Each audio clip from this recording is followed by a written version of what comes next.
The state board, which regulates legal marijuana in New Jersey, says workers have the right to use marijuana on their time off, but businesses also have the right to keep a drug-free workplace. New regulations coming from the Cannabis Regulatory Commission aiming to strike a balance between those rights. News 12 New Jersey's Alex Sedan reports from Somerville. Recreational marijuana has been legally sold in New Jersey for nearly 6 months, and if you're over 21, you can legally smoke off the clock. But businesses in places like downtown Somerville and elsewhere need to know what they can do if they suspect a worker is stoned while on the job. They're looking for clarity. Jeff Brown is the executive director of the New Jersey Cannabis Regulatory Commission, and on Friday he issued new guidelines for businesses. Though cannabis may be legal, the CRC says that employers have the right to maintain a drug-free workplace.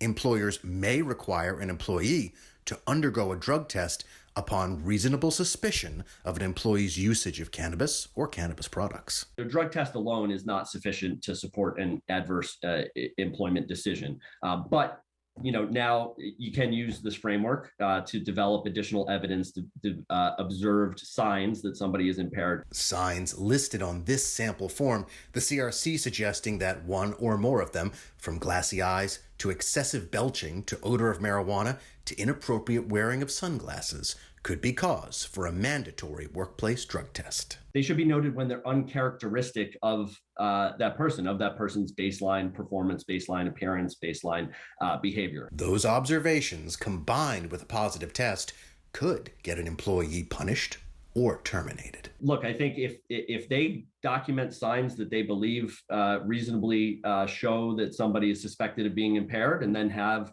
more empirical data like a drug test to back that up, then certainly, that may be an instance where that could support an adverse employment decision. The CRC is still working on regulations for workplace impairment recognition experts, known as WIRES, that will be able to observe employees within their own companies. In Somerville, Alex Sedan, News 12, New Jersey.